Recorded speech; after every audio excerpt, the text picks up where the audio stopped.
Jacksonville Jaguars at the Indianapolis Colts. There's a lot of weird histories going on here, right? You know, the Colts can't beat the Jags at home. Is that what no, it's in Jacksonville. Jags are favored by 5 here, though. We get to see the debut of Anthony Richardson. And I don't know if you've seen, I try not to look too much at what other NFL media is talking about or what their opinions are, because I try to stay laser focused on my own analysis. But I've seen quite a few people, at least 2 to 3, have the Jags as their number 1 seed in the AFC. Okay. And I saw even Pete Prisco, who's a bit of a Jags homer, former Jags beat guy. Pete picked the Jags to go to the Super Bowl and lose, but to go to the Super Bowl. Mm-hmm. And Peter King had the Jags as their number 1 seed, and I definitely saw it a few other places. So the Jaguars coming in with the most hype they've had since 2018, back when they were coming off an AFC Championship loss to the Patriots. Can the Jags handle success now as the favorites for the first time in a long time? Yeah, I've been making this comparison all offseason. The Jags and the Lions are very similar to me in terms of teams that have been underdogs and now have to live life as the favorite. The Lions, this is irrelevant because the game's tonight and we've covered this. Do you know when the last time they were favored for that division was going into a season? The last time the Lions were favored in the division, probably 1992. Correct. Do you know when the last time they won the division was? Was it 91 when they? No, it was the 1980s sometime. Really? I forget whether it was 82 or 83, but Didn't 91 they have, I thought they had a bye or something. They went in, they made the NFC Championship in 91, I believe, right? Lost to Washington.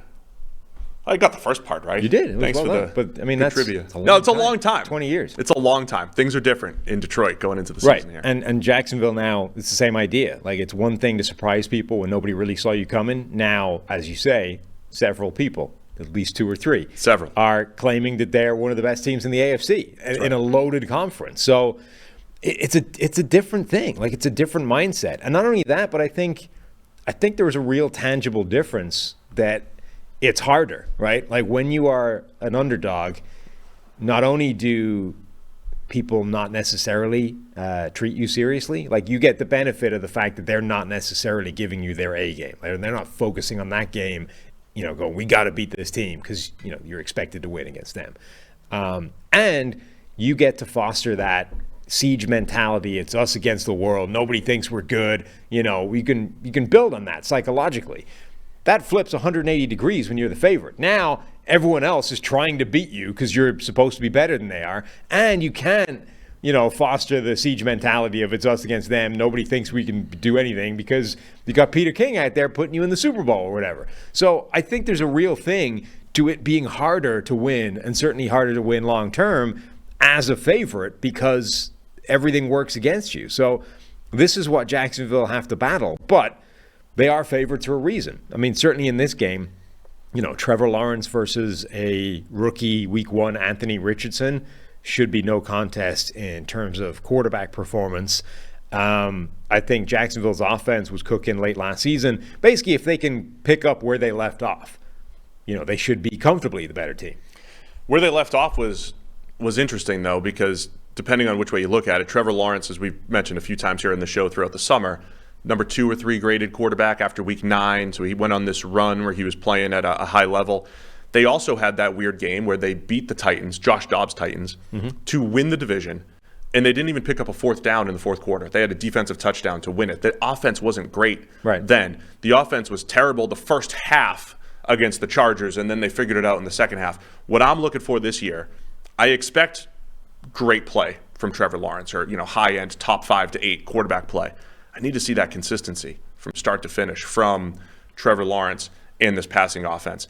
To me, the big mismatch, though, is my fascination with the Colts cornerback depth chart and the fact that they're just big, long, and athletic with no NFL experience and below par college production. Those are the guys that they're rolling out there at corner in Indianapolis. It kind of feels like, and I'm not saying it's not going to work, it just feels like those. But it probably won't work.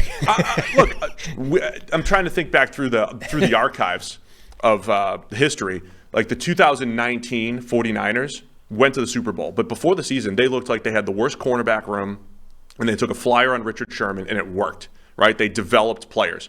But this looks like Legion of Boom, early Seahawks. Everybody's zigging and we're zagging. We've got a whole different type. We're going to look at these corners completely different than everyone else.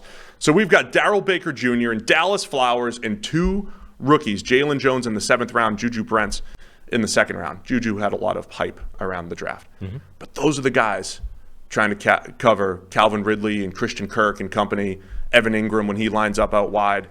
That's the biggest mismatch in this game, and I think the Jags are going to exploit it. Yeah, I mean, I don't dislike the Colts roster overall, but I feel like it's working towards something, and this is like step 1 of the road. And step 1 doesn't tend to go that well, you know what I mean? It's going to take a while for this to come together. Like the Anthony Richardson thing, I applaud the pick. Like I think it's the right move in this landscape of the AFC and the number of elite quarterbacks in today's NFL. Take a shot on Anthony Richardson, particularly when you have a coach like Shane Steichen who's kind of done this, this run with Jalen Hurts already. It's the right thing to do, but it doesn't mean it's going to work week 1. Like this is going to be a grind for a while. So I think that's true for the defense as well. Like you look at these athletes that they've assembled there, this kind of collection of potential playmakers. I just don't think that's coming together right away. It's going to take a little bit of time. We get to see Anthony Richardson, how often they're going to run the ball in Indianapolis, if the offensive line is better than last year. We anticipate it to be that way. I like the Jags though. They're on the road. They're in the Dome. And I think the Jags pass game is going to work well here in the Dome. I think they'll cover the 5.